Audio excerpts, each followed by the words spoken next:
A mis queridos amigos, nuevamente con ustedes, su doctor Tigre, el que ronca en esta negra noche neoliberal latinoamericana, sudamericana, ecuatoriana. Un consejero de internautas que dice saber más, por lo que enseñaron vecinos, campesinos y pescadores que por lo que aprendió de sus profesores. Hoy les va a hablar sobre la posición de los indígenas en las próximas elecciones y sobre el intervencionismo norteamericano para impedir a toda costa la participación de Rafael Correa y sus seguidores en las próximas elecciones. En otras palabras, para evitar a toda costa el retorno del socialismo del siglo XXI. En este momento en el mundo, como a todos nos está quedando claro, el comunismo, que fue una fórmula mediante la cual los países de África, los países de Asia, lograron liberarse de ser colonias de los imperios europeos después de la Segunda Guerra Mundial, hoy se enfrentan al colapso del comunismo tras la caída del muro de Berlín. Y es explicable todo esto porque en el comunismo habían ciertas taras de lo que se llamaba la dictadura del proletariado. Esas taras de la dictadura del proletariado eran, en primer lugar, la masificación, es decir, todo el mundo era igual. Y para conseguir la masificación había un solo medio de comunicación: la radio y televisión estatal. Se aprendía en las universidades solo lo que el gobierno decía. No existía la libertad de cátedra ni la libertad de conciencia y enseñanza, que era una de las conquistas más importantes de las universidades. Por otro lado, no era posible movilizarse de un lugar a otro sin tener a la mano una cosa que se llamaba propisca, un permiso. De tal manera que si usted quería salir de su lugar natal, irse a alguna otra provincia, a otro estado o visitar otro país, eso solo era posible si del otro lugar alguien le invitaba, del otro país alguien le invitaba, y la policía decidía si usted tenía o no el derecho de ir. Era capricho del policía de turno. Lo mismo que cualquier opinión contra el gobierno se traducía en una inmediata prisión, y cualquier acto contra el gobierno podía terminar en un gulag o fusilado. Estas taras originales del comunismo fueron las que llevaron a la desaparición del comunismo como mecanismo en casi todos los países del mundo, conservando un residuo modificado en Cuba y en Nicaragua. Pero en Europa se desarrolló un nuevo modelo de gobierno que se llama el eurosocialismo escandinavo, en el cual existen todas las libertades que existen en el capitalismo, pero las personas que tienen gran cantidad de dinero pagan impuestos y el Estado es el mayor inversionista. El Estado es responsable de la salud. Toda la salud es privada, no es privada, es pública.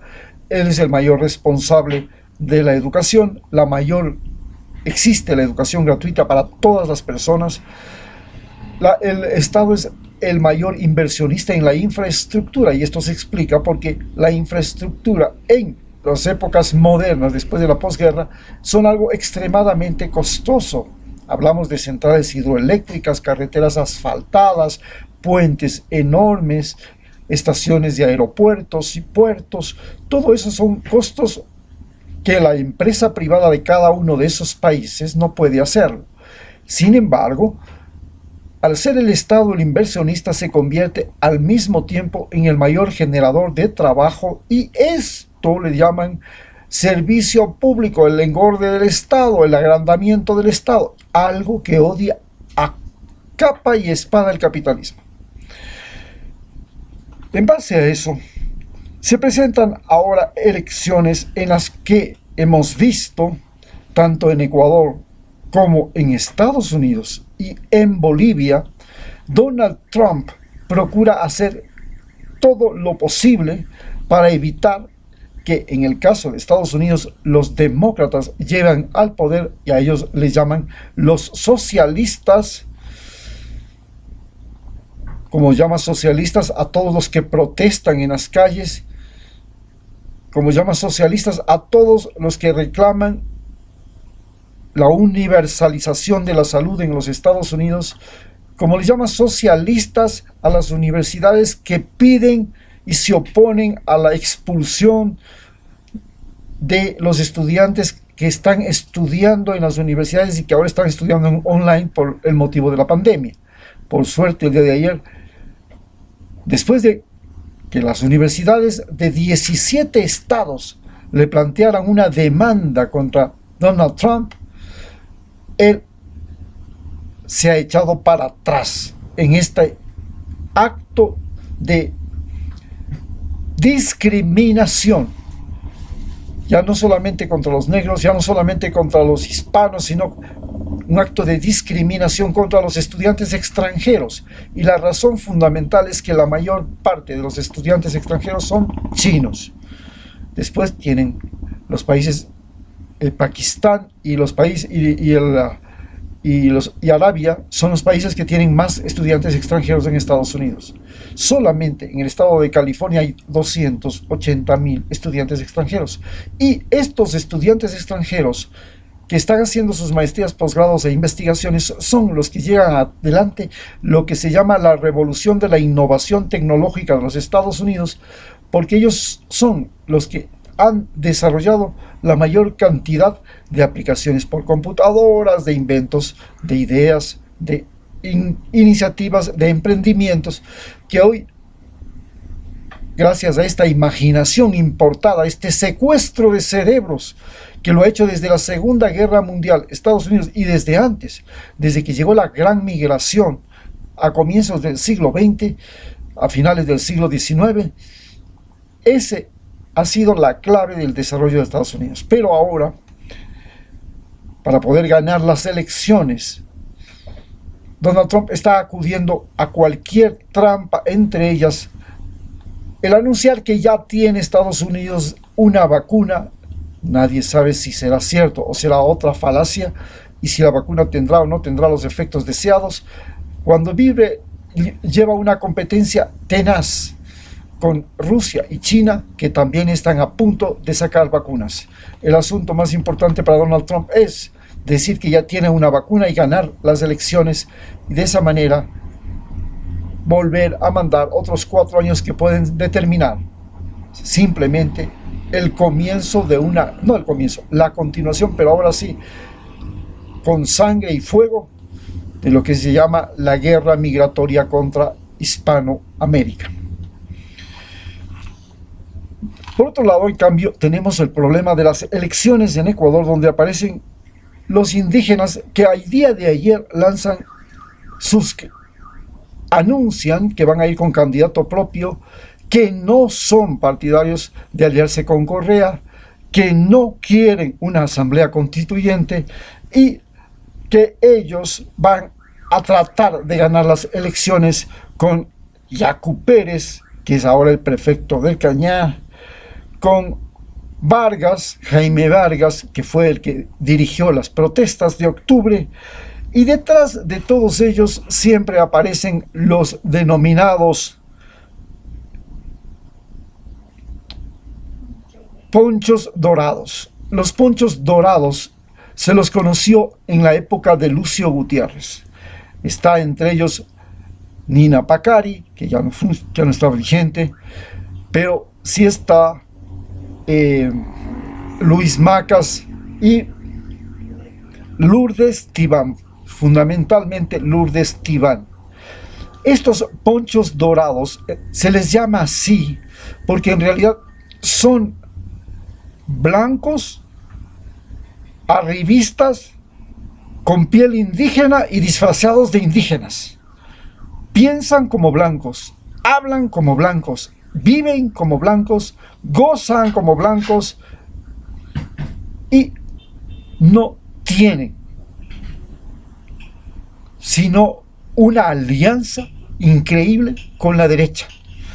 Este problema de la alianza indígena con los conquistadores españoles, con la derecha ecuatoriana, ha sido la patología desde nuestro origen como país. Cuando nosotros empezamos como país, Benalcázar utilizó a los indígenas cañaris, porque solo tenía 200 hombres y 2 negros, y los utilizó para conquistar el reino de Quito. Los indígenas traicionaron a los indígenas, y ese fue el origen de nuestra tragedia nacional, que los indígenas han sido traidores de su propia raza. Hoy lo vemos a los indígenas durante este gobierno de Lenín Moreno, a la CONAIE y a Pachacútec aliado a Lenín Moreno, a la extrema derecha. Después de que Correa les dio colegios, universidades, primero la universidad emblemática como la ICAM, y colegios del siglo XXI que tenían computadoras, sistemas avanzados y todo. Les construyó carreteras, les dio ventajas, les construyó viviendas, les dio hospitales, centros, subcentros, solo porque no permitió que siguieran las escuelas unidocentes en manos de caciques de aldea, que se llamaban profesores. Eso es la razón fundamental por la que la CONAIE ahora no quiera unirse a Rafael Correa. Nuevamente, los indígenas que solo protestan cuando les tocan el bolsillo y no protestan para defender a los demás ecuatorianos de situaciones críticas, sino porque a ellos les está yendo mal, hoy nos vuelven a dar las espaldas. Esperamos que de este momento electoral encabezado por el prefecto, porque el problema es que los indígenas, desde la época de la colonia, usted les convierte en mayorales, en caporales, y se convierten en los verdugos de su propio pueblo. Usted les convierte en prefectos, como el prefecto de Zamora, como el prefecto de la SUAY, como el prefecto de Cotopaxi, y entonces usted ya sabe que esos dejaron de ser indios para pasar a ser blancos, y más evaporados y más subidos que cualquier blanco. Y ellos se creen descendientes directos de Atahualpa y creen que pueden traicionar a su propia gente y seguir siendo caciques, porque el problema ha sido que desde la conquista de los españoles, los caciques fueron los causantes de la derrota.